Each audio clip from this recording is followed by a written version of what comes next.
bringing you the news that matters. Welcome to a new edition of WIN TV, Washington Informer News.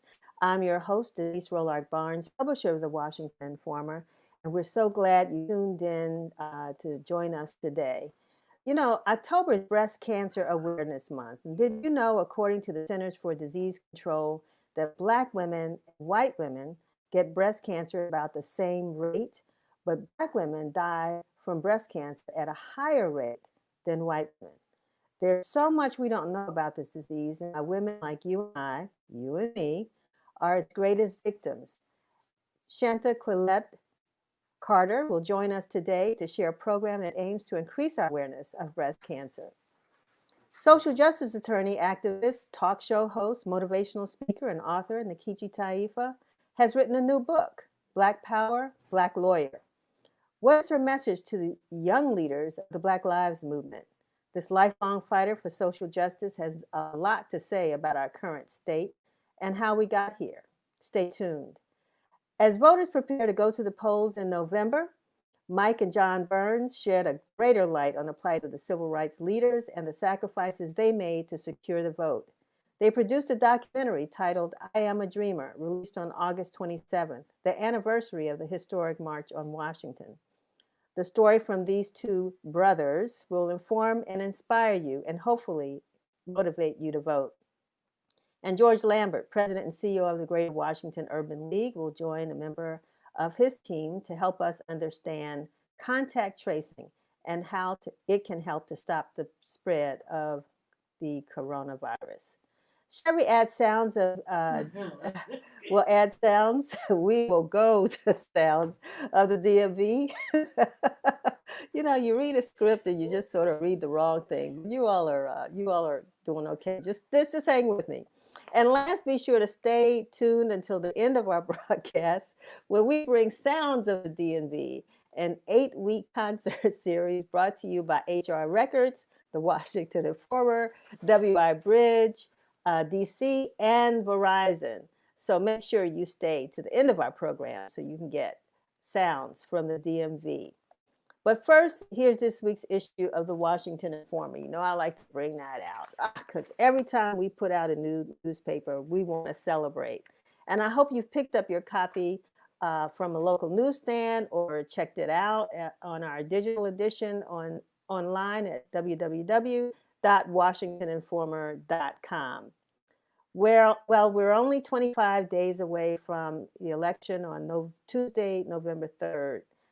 Did you all watch that vice presidential debate between Kamala Harris and Mike Pence?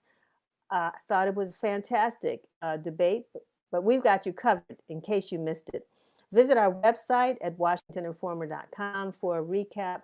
And by the way, it's still not too late to be counted in the 2020 census. So be sure to log on to 2020census.gov and fill out the form today.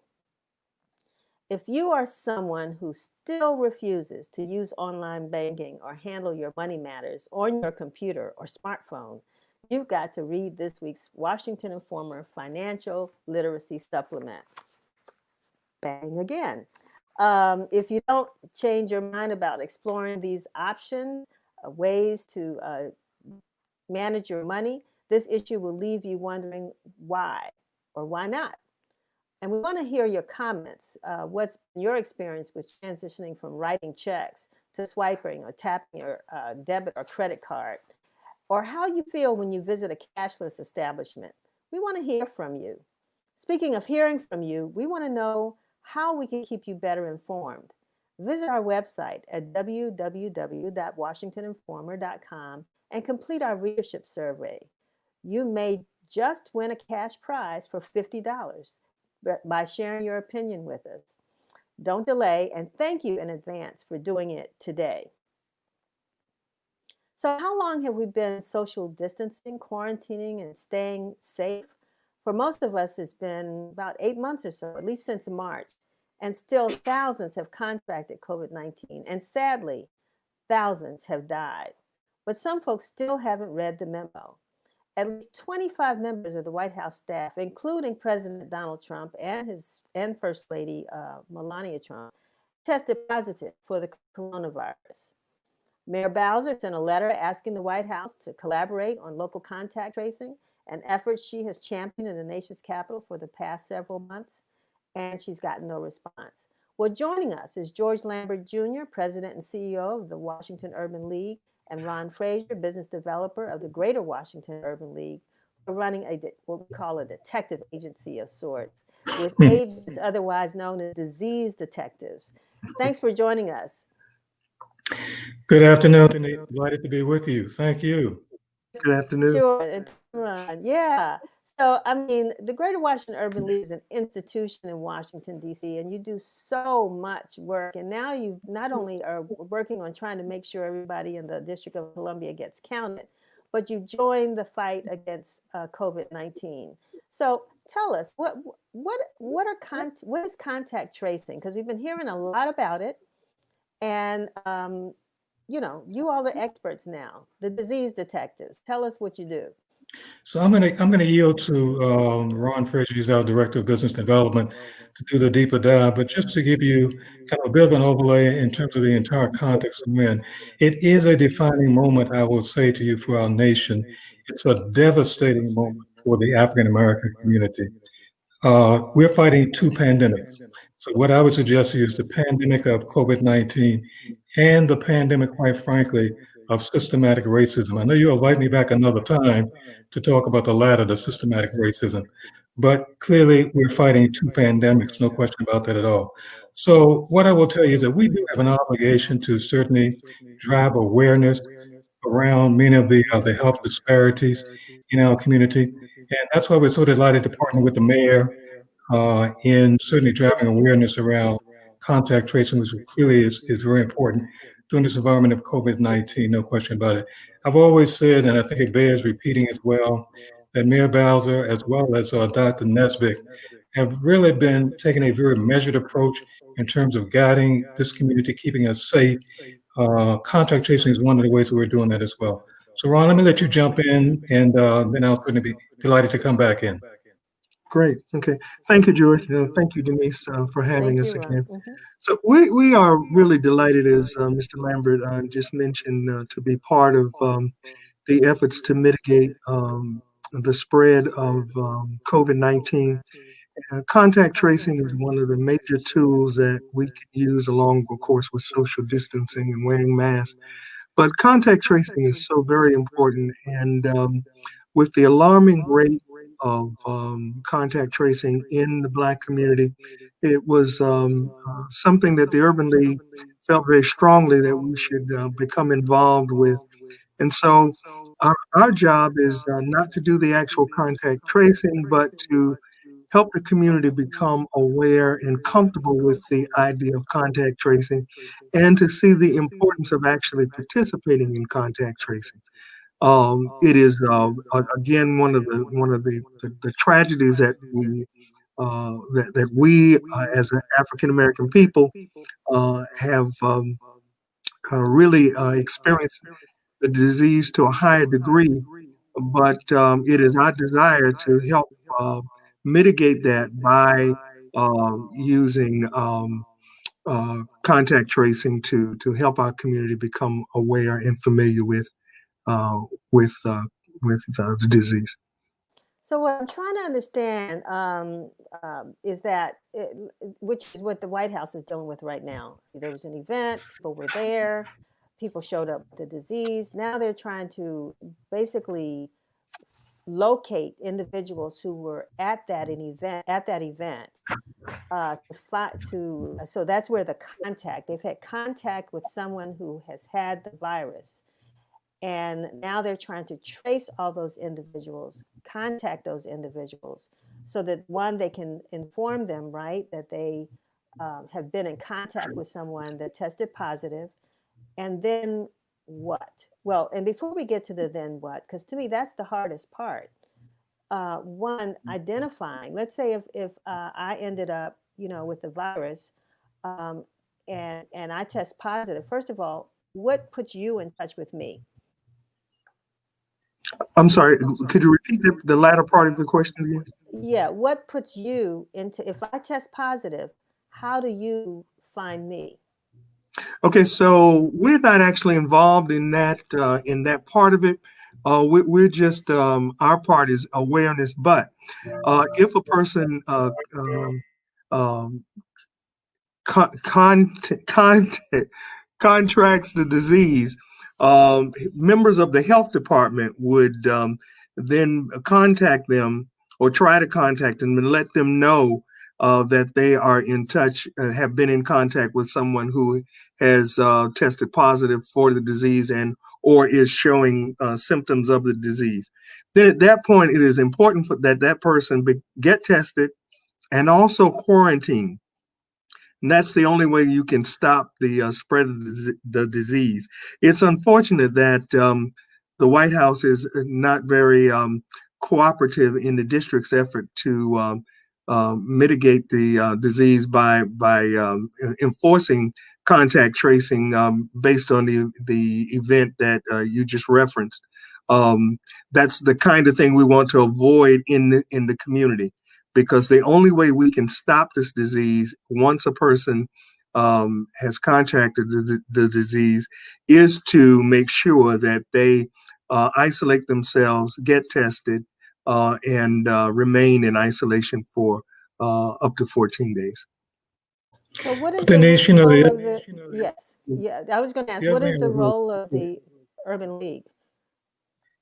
Well, the other thing I would very quickly add is when we mention clearly driving awareness, it's also driving awareness about those who are being bad actors. And so clearly, I think, we are seeing examples of those who are being bad actors. The super spreader events, those are events where we have bad actors. So we're trying to discourage that kind of behavior.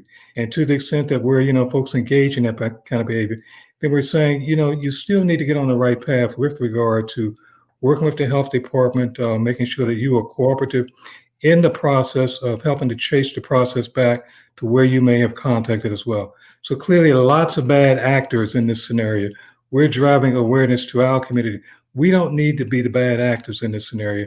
We have already been hit very hard by this disease and don't need to put ourselves in a position where we're spreading it more. You So what the mentioned urban early on, you mentioned early on, Mr. Lambert, that there were two pandemics, and I see three. One is the pandemic of, the virus itself. The other one, like you said, is systemic racism. And in many cases, it's ignorance. Hmm. And it's not being, maybe, and I think that's where the Urban League comes in here, is I think part of your role, and I think, Ron, you're getting ready to explain that to us.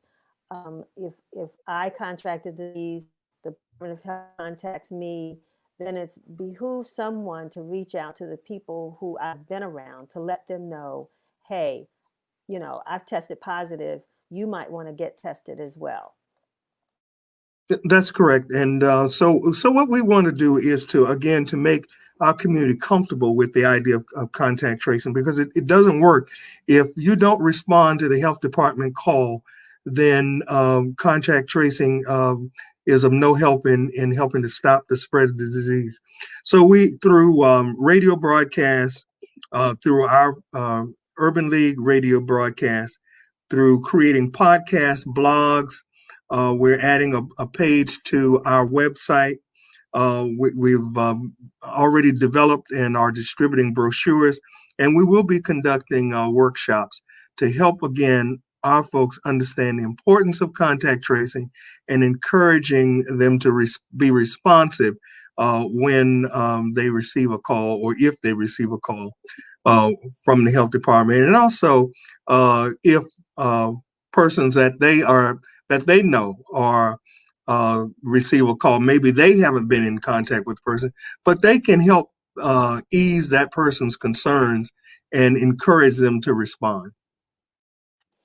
I think that's fantastic, and I think it's a great role that you are playing, because people look at this disease just like they look at other diseases, where they don't want people to know what's happened to them, and I think the message that you all are trying to convey is that we can get rid of this disease so long as we cooperate. Absolutely.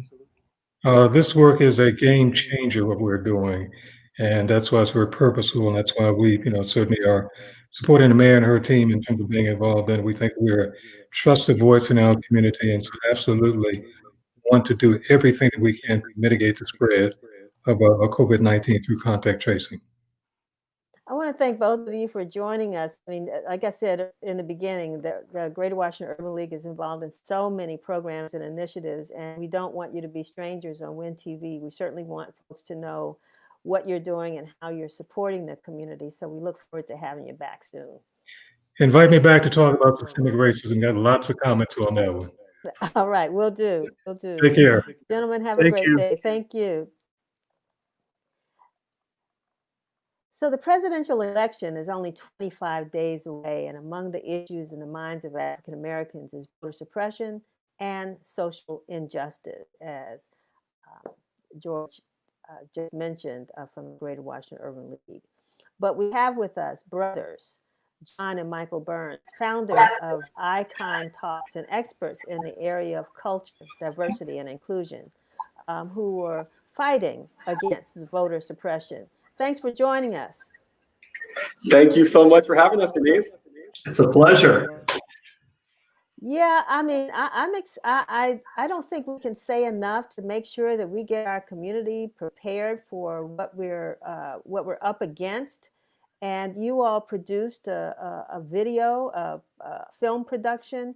Talk about it. Why did you do it, and where can folks see it, and what will they see?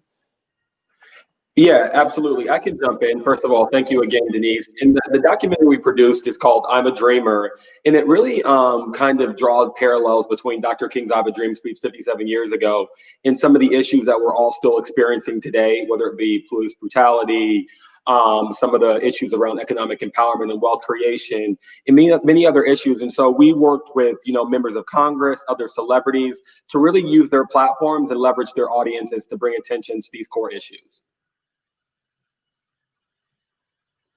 Is this I mean, how do folks get to see this film, and how did you, I mean, did you go through and collect sort of speeches or videos from past? I mean, tell me what we'll see when we look at it.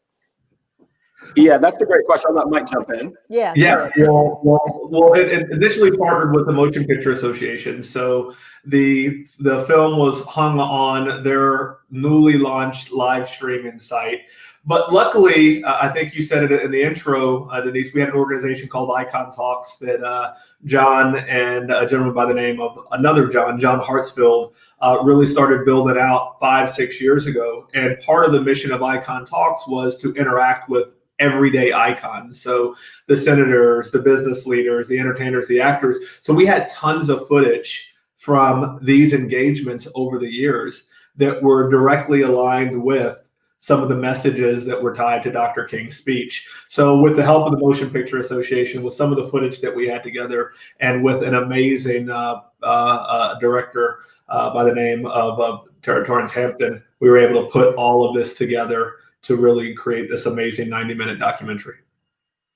Tell me, what did you learn, or what did you get from this in putting it together? What inspired you the most? Was there something that was like really eye-opening to you? And we're all, well, I won't say we, but you all seem to be fairly young men. I was going to claim it, but the truth is. Claim it. No, but I mean, a lot of us don't. I mean, we know parts of that movement and what folks say, but what always stands out the most, of course, is Dr. King and others. But who did you learn about, and who surprised you or informed you the most about the movement of against voter suppression? Well, I can jump in here, Denise. I think what we were so blessed is we had a chance to really spend a lot of time with Congressman Lewis before he passed, and he's in the documentary. And one thing that he really spoke to so eloquently and stood for so long was the need to be committed to the movement. And I remember I got a chance to sit with him earlier this year in January. We spent some time together just chit-chatting, and he mentioned that our generation, we have to be sure that we remain committed, right? While people might have, come out and march in the streets, but what is the ultimate goal? What is the mission? What are you trying to change? And so with this documentary, we wanted to be sure that we identified true attainable goals and got people focused and laser focused on those goals. And one of those goals is making sure people come out to vote.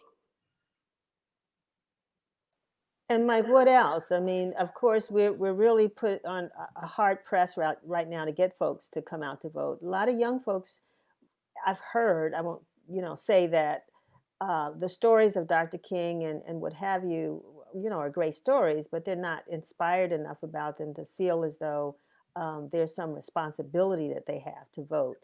What would you say to folks like that?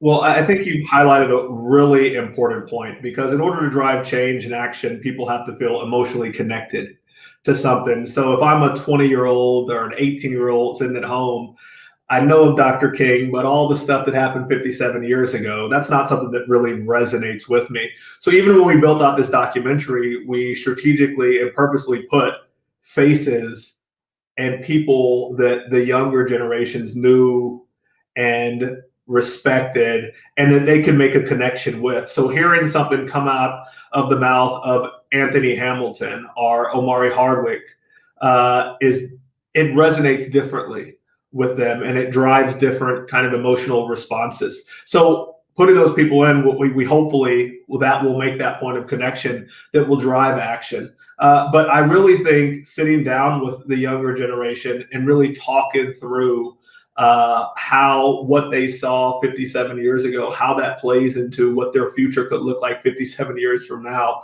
is important. And that's a responsibility for people of our generation to sit down with these younger people to help them understand. I think a lot of times we not discount, but we don't invest the time in creating this level of understanding. And I know the people who raised us, me and my brother especially, the reason why we are where we are is because people did take time to water, to feed, and to really invest in us.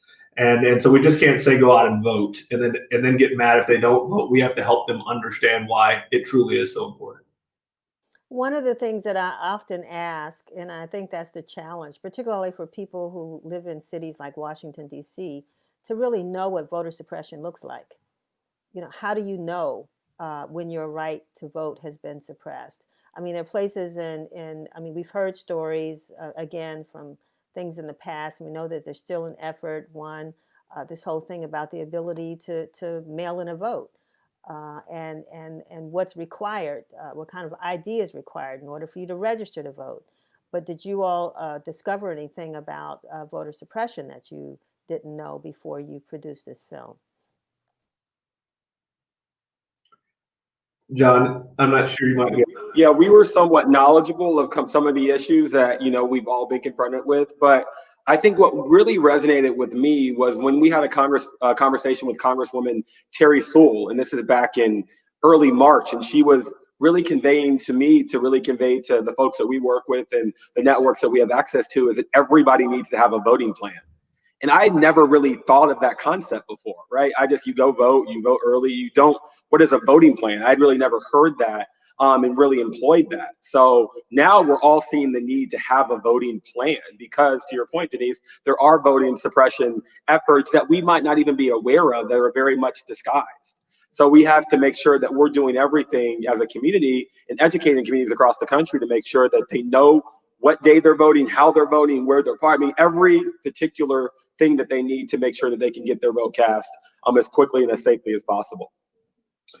And the one thing I'll add to that as well is that psychological warfare is real, right? And playing with people's heads and minds and making them think things, even if what you're saying is not rooted in any fact, if the people fail to act, are therefore there is inaction, you actually win. So at the end of the day, us not doing something because we're afraid or we believe our voice is going to be suppressed, we help land on the intent of those who are trying to suppress our vote.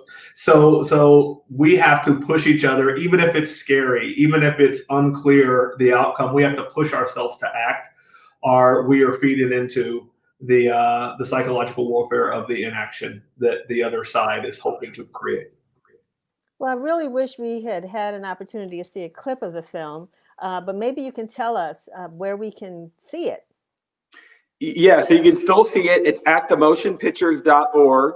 So it's on the Motion Pictures Association's website. And we also just entered into a number of different film festivals as well, including Cannes, Tribeca, Sundance, amongst others. So fingers crossed, you might see it on the big screen someday. Well, I can say we saw you here first, and so we're excited about that. How long is the film? It's a little over about 90 minutes, as Mike mentioned earlier. Yep. All right. Well, I'm very proud of what you all have accomplished, and I'm glad that you came here to share this with us. And we're certainly going to encourage our readers, as we did a piece in the Informer, and now we have you on WIN TV. We want to encourage our community to make sure that we're supportive, that we check it out, and that we talk about it.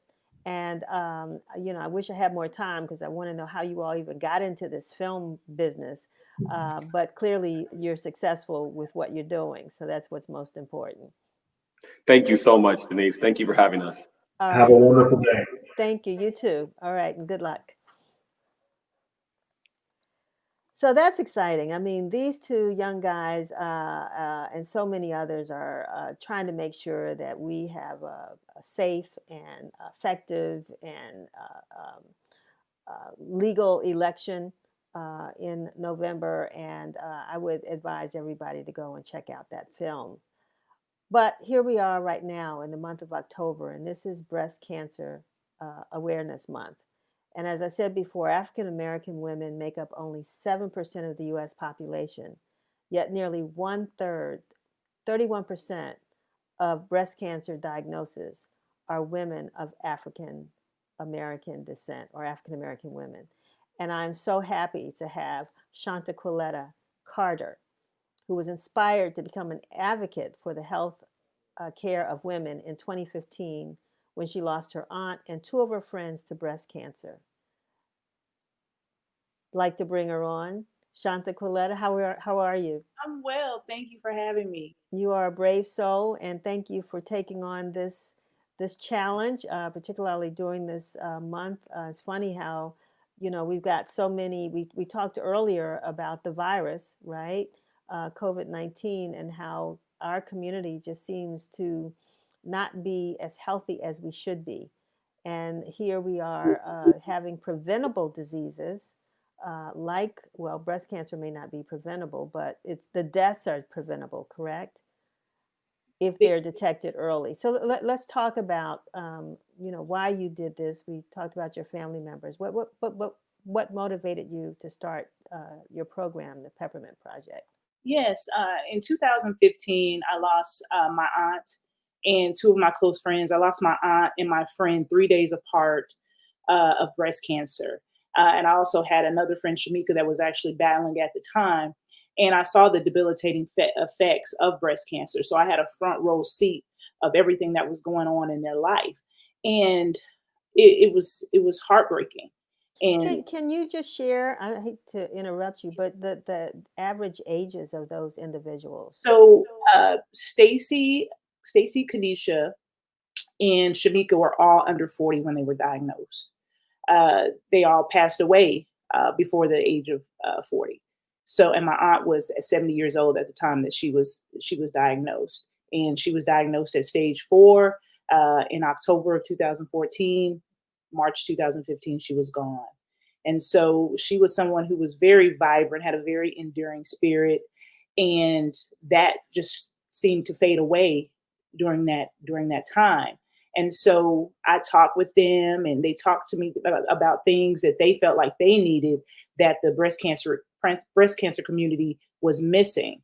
And so, me being a beauty advocate, a fashion advocate, I was like, what could I do to make these women feel better? And so one day I sent Shamika a package, and it was just some of my favorite things: lipstick, perfume. And she called me crying, and she was like, you know what? You should send this to everyone. You should be sending these packages to everyone. And at that time, it didn't really resonate with me, because at that time it was for her. But then when I lost all these individuals, I knew that I had to do something. And so I created Pink Peppermint Project based off of my aunt's enduring spirit. She had these pink, I don't know if you remember the pink and green peppermint soft mints that you used to get at Christmas, but she used to have them in our home. And as kids, we looked forward to those pink peppermints.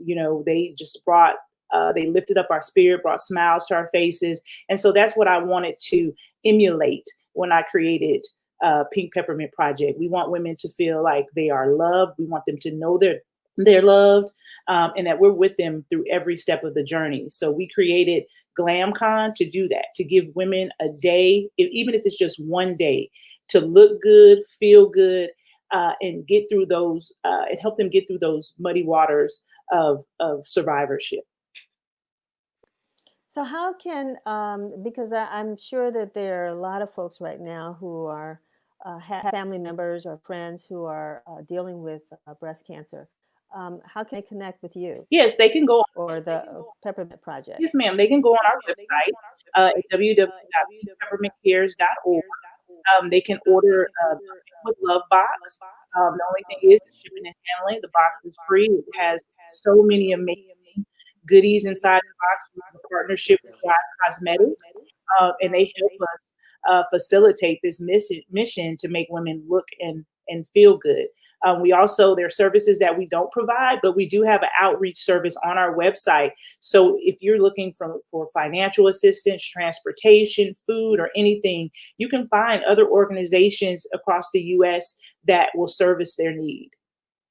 Lastly, what is the biggest thing you've learned from having an aunt and friends and now people that you associate with through the Peppermint Project about breast cancer?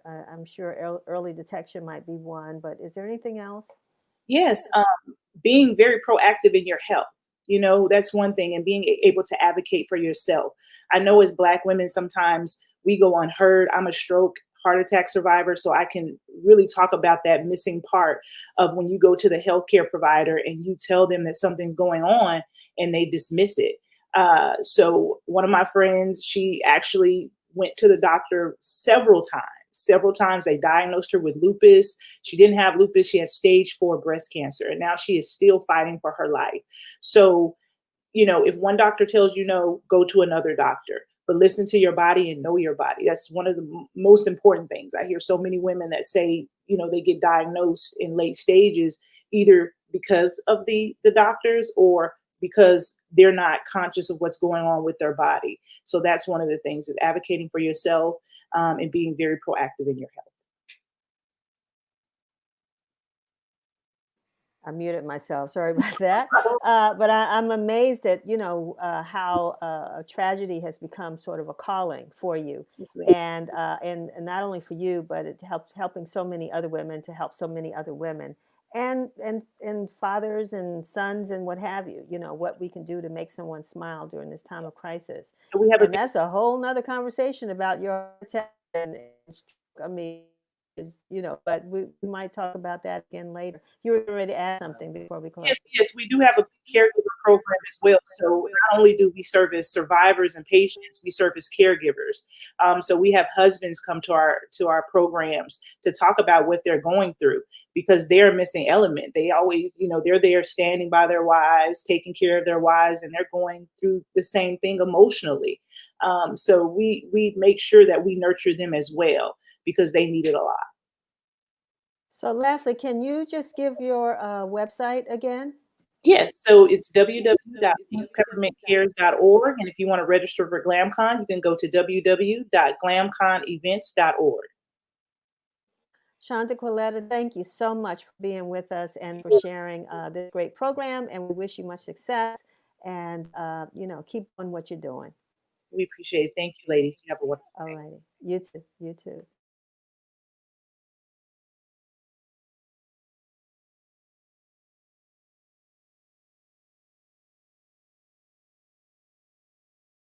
I keep muting myself, so that's why you can't hear me. I'm trying to read my lips, and for those who were able to do that, right on. But anyway, as I said, we've had some really inspiring guests today, and we're not going to stop there because it's really exciting for me to bring on a good friend, a long friend, Nkechi Taifa, who is president of the Taifa Group, LLC, a social enterprise firm whose mission is to advance justice. I could go on and talk about her background, but the most important thing is what she's done most recently, and that is to write this book called Black Power, Black Lawyer.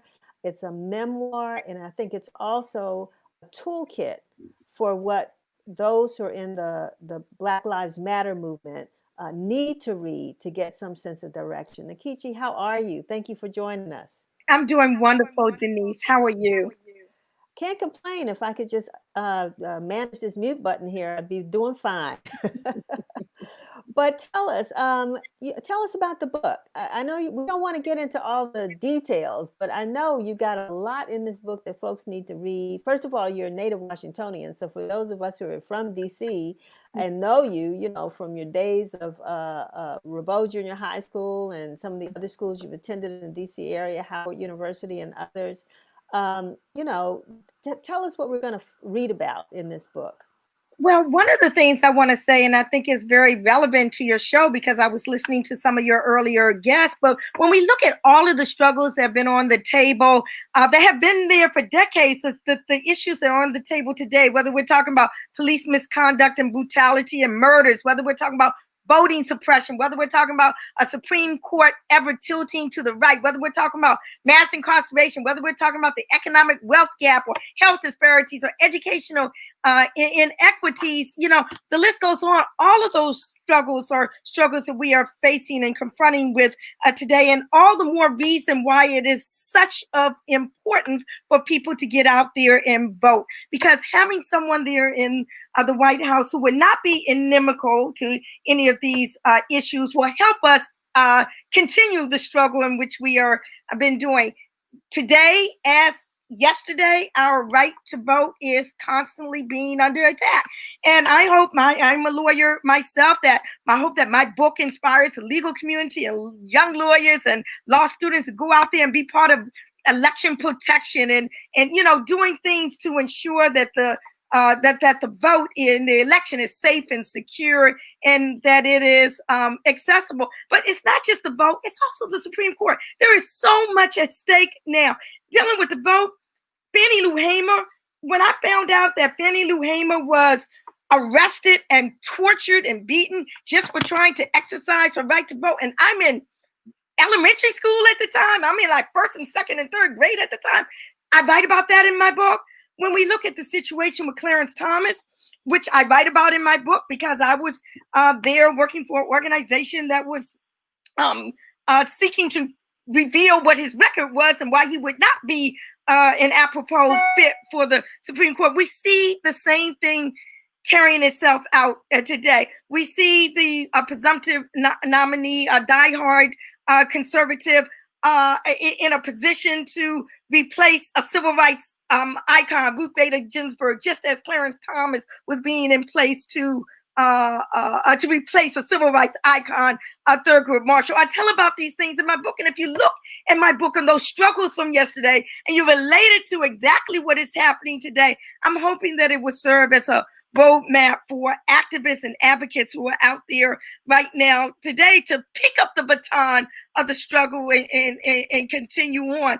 You see, my memoir, Denise, it's not just my personal story, which I must say is both serious and sassy and spicy, but it's also a story of movement, the anti-apartheid movement, the cultural nationalist movement, the Black Power movement, the movement to free political prisoners, the reparations movement, the movement against mass incarceration. So all of these things together can help to provide a roadmap to the movements today, the movement for Black lives, the movement just to be able to survive and to breathe. Yeah. And one of the things that I think about, because we've talked about your book before, we had the pleasure of interviewing you earlier this week, because the book is available at Sankofa Bookstore. I got to give them a shout out. So it's available there at Sankofa. Make sure you go and pick up a copy. But, you know, the interesting thing, too, was, as I mentioned to George Lambert earlier with the Greater Washington Urban League, is the two pandemics, and I added my third, which was the pandemic of ignorance. And the fact that you, I mean, in your early days, you taught at independent Black schools, African-centered schools. And a lot of the children that came out of those schools came out with a strong sense of self. Talk a little bit about, you know, I mean, how we develop sort of that, I don't know, that fire in the belly that you have right now, where that came from, and how we can nurture that in our young people? Yes, Denise, thank you so much for asking, because part of that is a sense of self, a sense of pride in your culture and your heritage. But in order to have that sense, you got to know about it. I learned about it on my own. I tell them in my book, Black Power, Black Lawyer, I learned about it on my own. Students should not have to learn about it on their own. It should be a part of the regular curriculum. That's what I tried to do when I was teaching at an independent Black school, Nation House Watoto School, at the time, to serve to imbue and instill in our youth a sense of pride and culture, identity, purpose, and direction. I think today, if our youth have that same identity, purpose, and direction, there would be no question, okay, that they would do whatever is necessary to make sure that this country does not fall down the slippery slope to fascism, which it appears as if it's doing, to get out there and exercise that right to vote that our ancestors, sacrificed and died for, and continue to move the struggle to a more heightened level. Of course, I want folks to go and get this book, but I want folks to realize that this is not your first, and that you've graced our community with 2 children's books as well. And so, just remember that name, Nkechi Taifa, that name, that title as an author, and also all the other things that you're doing. You semi-retired, but you're not. So just quickly, yeah. So what's with you today? What are you working on right now? Okay, yeah. So I am the principal of the Taifa Group LLC, which is a consulting firm whose mission is to advance justice. I convene the Justice Roundtable, which is a coalition of over 100 organizations working on federal criminal justice policy issues. And I'm trying to get my book out there so that the next generation can learn from the mistakes that we made and can triumph in our victories. Nkechi, thank you so much for being with us today. I still haven't picked up my copy yet, so I'm gonna try to get up there this weekend. But I wish you much success with that. And your name is in the book, Denise. Yeah, yeah, I heard. And we'll get a review done. Hopefully, folks can read that in the Washington Informer real soon. And I wish you so much success, and keep fighting, my sister. Keep fighting. Thank you so much, my sister. Peace. All righty. Likewise. So this brings us to the end of a segment of Win TV. As I told you at the beginning, please don't go away, because WI Bridge is coming on for their segment, and they've got a lot to share. And I want you to also understand that Washington Informer will be celebrating its 56th anniversary next Friday. So we will be 56 years old on October the 16th. Started by my dad in 1964. So join us for our online celebration, and we'd like for you to send videos, any comments that you might want to make in commemoration of that day and celebration of my dad, or how the Washington Informer has served you, or how we can better serve you. Send your videos, your messages, any funny photographs you may have, to WinTV, WIN-TV at WashingtonInformer.com. And we're also going to be celebrating the Million Man March. That's also the 25th anniversary of the Million Man March. Also happens to be on October the 16th. And can you imagine what life would be like right now if we had that Million Man March about to happen? So make sure you send your comments and videos for that. And with that, I'm going to bid you all farewell. And up next, WI Bridge TV, followed by the sounds of the DMV.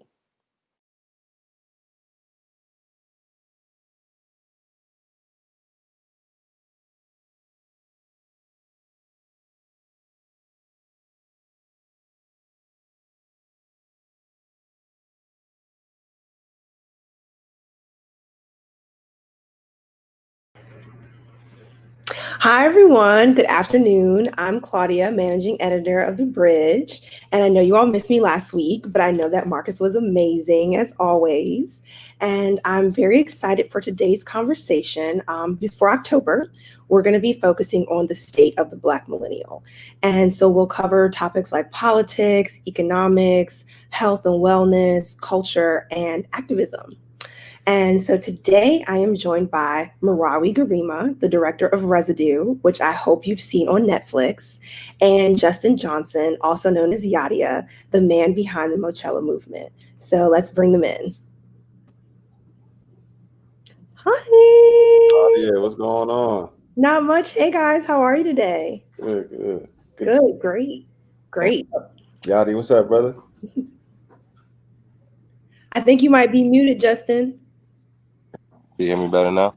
Yeah. All right, cool. There we go. What's going on? Awesome. So I'm very excited to talk to you both.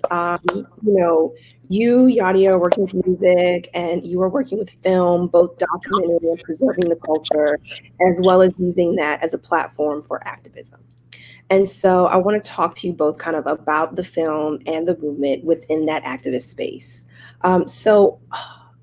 Marawi, why was it so important for you to frame Residue with that kind of opening? Mochella exploded, while I was editing the film, and closely tracking all the crazy things that was happening in the city. That one dude talking about, if you don't like it, move the campus. That dude was talking about Howard University and all that stuff. It was just getting to be, background noise that I couldn't ignore. So when Mochella popped off in the way that it did, I really had no choice but to go film it, find a way to incorporate it into the film. Shout out to Yadia for, making such a clutch move for the city and the culture. Absolutely. And so Yadia, Mochella has been already receiving a lot of local coverage and then some national coverage. How did it feel to see it in film on such an international stage? And what do you think the significance of that was? I mean, it's always significant to amplify the culture, whenever you have an opportunity to put it on a bigger platform. So it's always good to see, things like that happen. It's things like the BET Awards, things that were inspiration of, like, your work is always fulfilling. At the same time, our mission always is to push the culture forward. So that's our focus. So I think that's definitely huge for the culture to have something on Netflix. You know what I mean?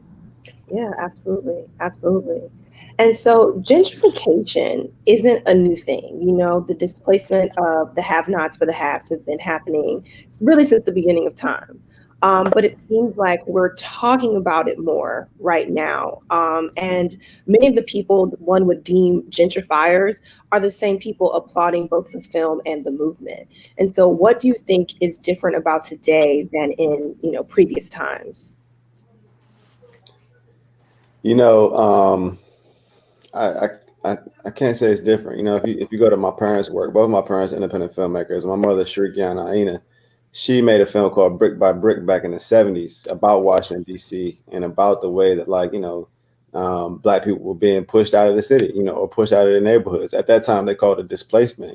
Gentrification wasn't as widely used to describe it, but, the parallels are strikingly, similar. And so to me, I think that beyond, just kind of the same material circumstance, the only, if there's a different thing is now that we have more access to media, more access, to, being able to amplify, this battle, which which all of us have found ourselves into, it's within, and I don't know. I think that at the same time, I think that the city, DC specifically, its response to gentrification has been so incredible. And I don't know if I've seen, culture utilized in the way that it has been in DC as a way to fight back against gentrification. So that's new as well. Our own homegrown DC go-go culture being used as a way to fight back. Excellent. Yadia, what about you? Do you think that there's something kind of different happening with the people in the city or culture-wise that is kind of propelling this conversation about gentrification forward? Yeah, I mean, I think the movements that have been going on definitely, keeping the conversations going, opening the doors for the conversations to be had, and it kind of been giving Black people more of a voice right now in the city, and even more political leverage in a sense. Hold on 1 second. Mm-hmm. Close this window.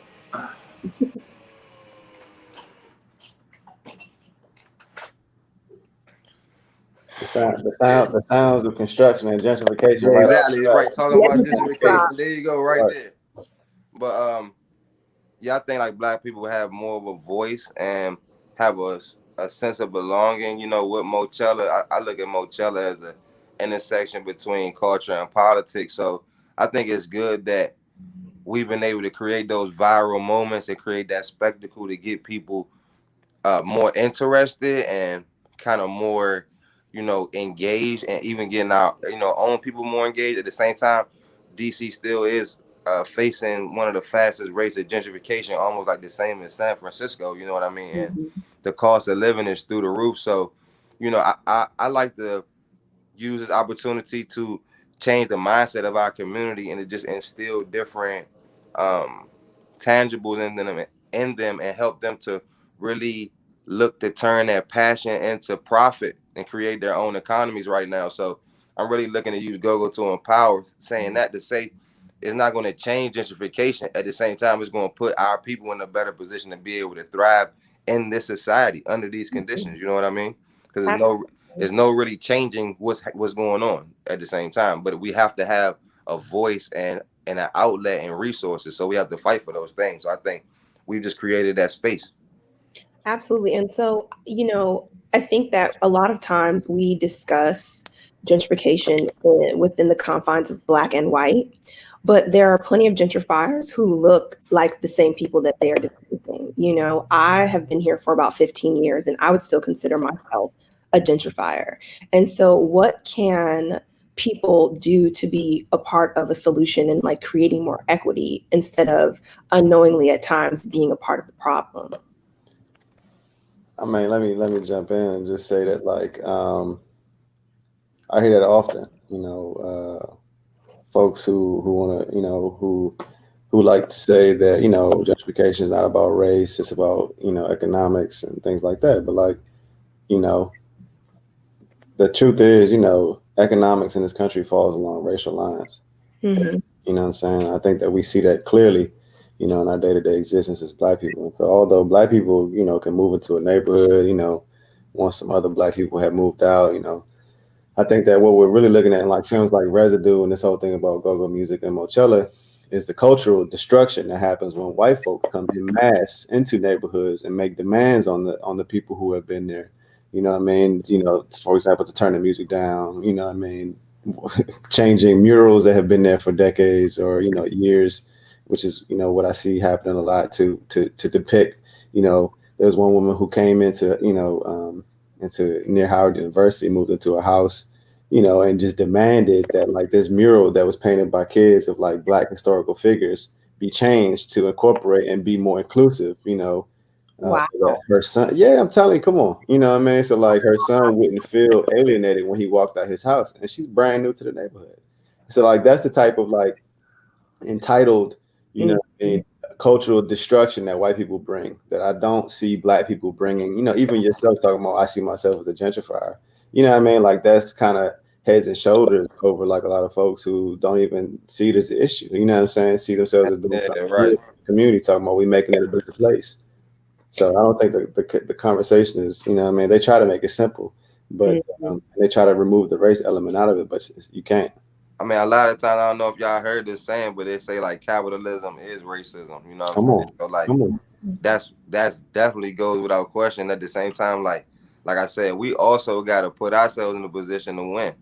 And a lot of times in our community, we always begging and waiting on somebody to give us something instead of truly going out and making a way. And I understand that, we are far behind as far as like generational, wealth and family legacy and all these things. At the same time, I look at it like this: white people love our culture. Not even white people, the world loves our culture, right? So it's like we are the culture. Essentially, that's where the money's being made. They use our culture to make money off everything from the corporate level to the grassroots level. So it's like, why aren't we capitalizing on our own power, on our own magic? That's how I look at it. You know what I mean? Like, of course, people that are coming in, a lot of white people that are moving into the city, they are more invasive and feel like, oh, this gotta be like this for me. And they do feel entitled, you know what I mean? But at the end of the day, nothing can wipe away the culture. The culture is the DNA of an area. So I just feel like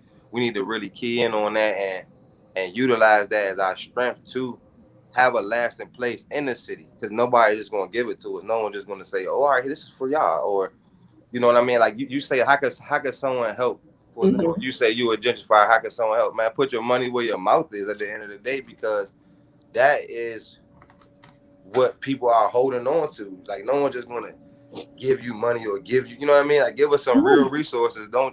Protesting and all that stuff is cool, but at the end of the day, there's no point of mobilization without legislation. You know what I'm saying? And nothing's gonna happen without a budget. So if people truly do care about our community, put some money, redirect your investments into our community. That's how I see it. Yeah, I think at a certain point, I have to like start to read some books. You know what I'm saying? Like do some research, or start to ask questions about how it is that you in your day-to-day pursuit of your own happiness and existence have been weaponized against Black folks. You know what I mean? Maybe that's the start for some people. No, I think that's a great starting point. That was kind of going to be my next question to you both. Like, what is one thing you might suggest to people at home that they can do? Because, there are many roles to be played, and, everyone might not be able to take the creative route or kind of use that platform. So, one would be educating yourselves, but like, what else is there? Like, how else can we be like more boots on the ground? Well, let me say, I don't like to spend too much time answering questions for, I guess we're talking to white folks, I don't like to spend too much time. Yeah, I think we're talking to Black people. This is the Informer. Okay. All right, cool. Yeah. I mean, like, to me, like, that's, if that's the case, that's my preference, is just, be as honest as I can to other Black folks, and whoever else may be listening in, if they glean something good from the conversation, that's good. But like, I honestly, I can't tell, I can't speak to any other experience, than my own. But I think, Black folks, certainly can be weaponized as well. And, it really comes down to like, kind of, I don't know, like big questions, really big questions. Because really, we talking about gentrification, like Yadi said, we talking about capitalism. We're talking about the movement of capital from one place to another, and basically Black folks ain't got it, and at a certain point, you start to try and build it, but just like Yadi said, capitalism is racialized. You know what I mean? Like it's a conversation about white supremacy. So I don't know. I think that like, there are people. I'd like to say that there are people who are way more, equipped than me to discuss like the solutions. For myself as a filmmaker, the best I can do is just describe the experience without providing really any answers, because I don't have it myself. I don't even think, let me chime in and piggyback on what he's saying. I don't even think it's so much of knowing, like, it's never just one solution to a problem or just one thing that will turn something around. It always takes a collective effort. At the same time, even though Marawi saying like he's not the person that asks like what, for a solution, at the same time, he's showing you what you could do. How? He's a filmmaker, and he shed light on gentrification by making a film that's now on Netflix that led us to this conversation. You see what I'm saying? So everyone is contributing what they know they can. Like, you could tell me what you could bring better than I could tell you. You see what I'm saying? Like, if you know what your strengths are, then devote them. You get what I'm saying? Like me, I know my strengths are organizing, mobilizing, promotion, things like that. So, I mobilized. That's my aspect. I didn't make residue, but my work was able to be featured in a film that this gentleman made, to also speak out against something that I'm also, we're all basically going through. You see what I'm saying? A product of, essentially. So I feel like everyone can come in and tell us, not even tell us, but everyone knows what their offering is. It doesn't even have to be just you're a photographer. You know what I mean? You could that can be your offering. If you're an organizer, if you're good administratively, if you know what I mean? Like, so I feel like it's about doing your research and truly seeing like who's out there doing the work and get with them. And if not, then take it upon yourself. Take the initiative to start your own. You know what I mean? Yeah. Also I could say that like the most interesting kind of responses, de-gentrification movements, anti-gentrification movements is really like been sparked by like young folks in the organized space that I've seen. You know what I mean? whether it be, in Oakland or, even in DC. I think that like it goes, what it looks like is that, because it goes so hand in hand so well with police brutality and, racism and, every other thing that like Black people face, these groups who are, kind of organizing in community spaces, these community organizing kind of spaces really develop the tools, you know what I mean, to like, to say, for example, by attacking, hunger in like, certain areas of the city, by trying to help people with the basics, suddenly they're also, a means by which people can be educated on why they're hungry or why they don't have the basics. Absolutely. These conversations, kind of, build into large things. So to be, if you ask me like state of the Black millennial, to me, I think that, community organizing really seems like the tip of the spear, you know what I mean, in terms of like fighting back against all these things, certainly gentrification, also police brutality and everything else. They say politics is a bubble up effect. I learned that from Senator Wyman of Oregon. Politics a bubble up effect. It's like how you see like trends in fashion and all those things sometimes trickle down, like politics bubble up. So grassroots organizing is definitely impactful beyond what people can measure sometimes, Oh, yeah. Oh, absolutely. Agreed 100%. Also, though, I think that like, when I think state of the Black millennial, specifically like in DC, or when I think of like Mochella, like what's happening to my favorite thing about what's happening is that it's young folks that are like taking up the task, like Yachty sat down and was like, I want to build something like Mochella and Long Live Go-Go, you know what I mean? And I think that like, it's like this generational transaction that's happening. It's like a relay race where like the young folks are taking on the battles of the older folks to say, all right, y'all brought it this far, and like let's see how far we can take it, with the tools that we have available to us. And so it's a really interesting thing where there's some people who are not tuned into the politics, but there are a lot of young folks coming out of the city, like DC born and bred, who are gaining more and more interest in the political, in politics and how they can affect the situation. And I think the way that like the George Floyd protest popped off, in that massive way. And again, the Mochella event during that time was incredible too. I think that it is only further, kind of politicizing the youth of DC. And leaves them searching for unique and interesting ways we can kind of, use our culture to kind of fight this battle, from fashion to music to, drawing and, dance and all this. Yeah. I mean, I think also that comfort with technology that millennials have that really allows us to be more far reaching and even more creative with how. Yeah, hell yeah. Sorry. Man, it's not even that. We just go on. It seemed like because of the influences, this shit gonna sound crazy. I feel like because of the influences like hip hop and all those things, I feel like the younger generation are not. They're far away from that conditioning that a lot of our elders had, so they really don't care, and they more rebellious.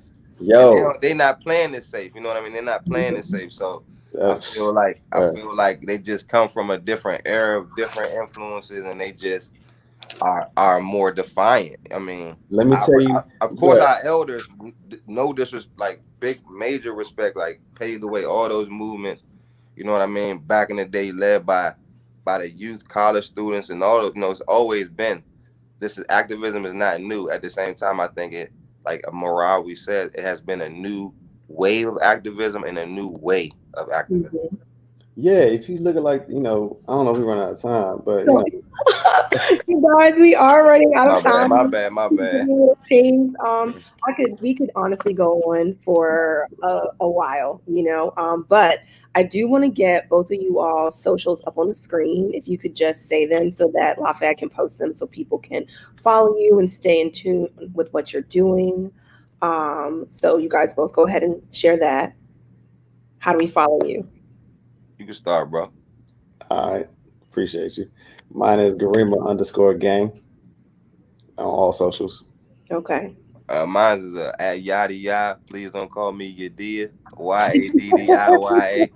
Or at Long Live Go-Go DC. Long Live Go-Go DC. Thank you, Claudia. Lafayette, Informer, Ma, we appreciate you.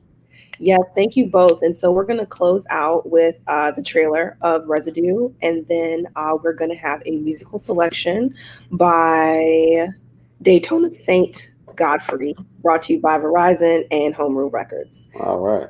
All right. Thank you all. Thank you. Good seeing you. Yeah, you too. And nice meeting you.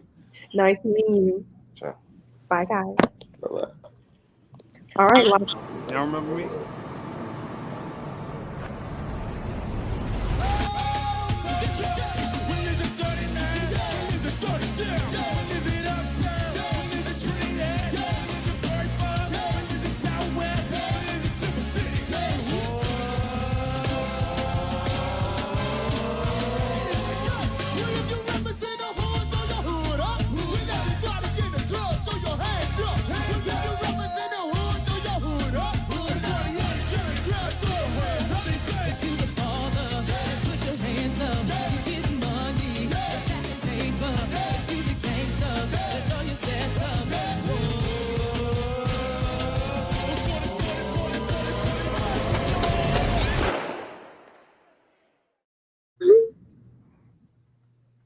All right. Thank you all.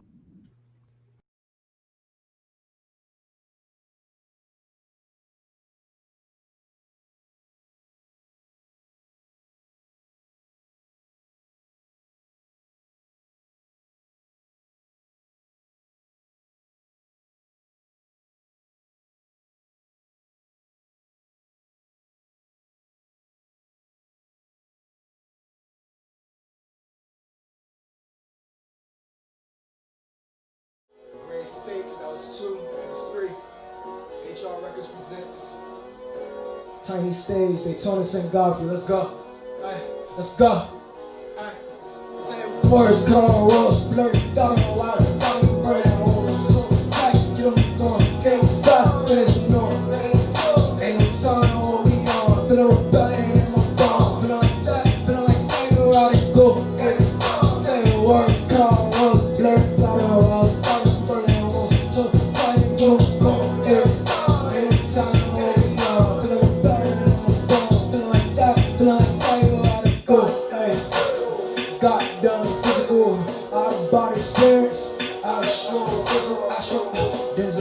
Fire,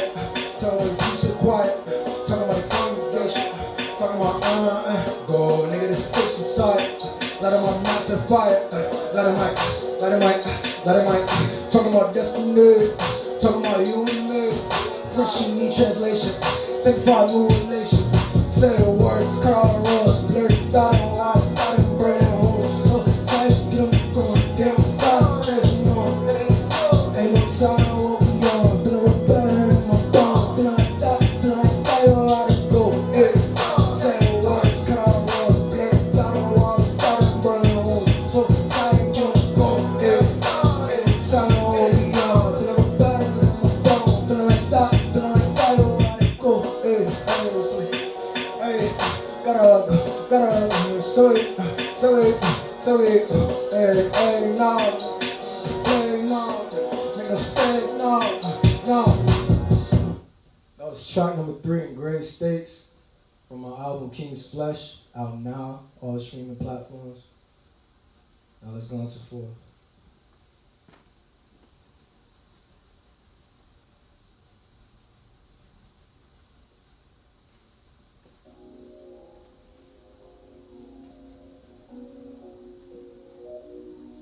How's everybody doing tonight, though?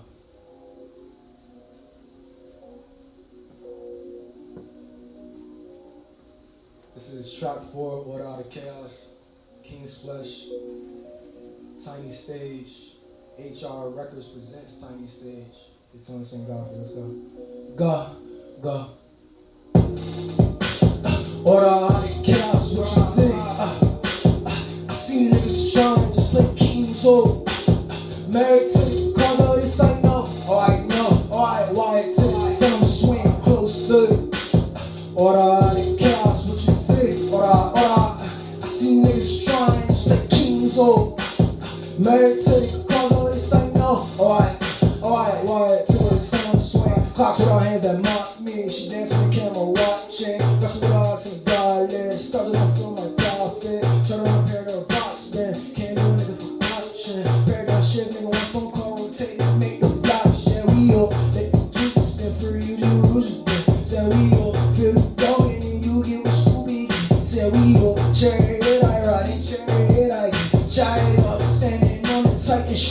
from me. Hey, go, order all the cows, what you say? I see niggas trying just like kings, oh. Married to the cause of this I know, oh I know, oh I why till the sun swing closer. Order all the cows, what you say? Order, I see niggas trying just like kings, oh. Married to the cause of this I know, oh I why till the sun swing closer.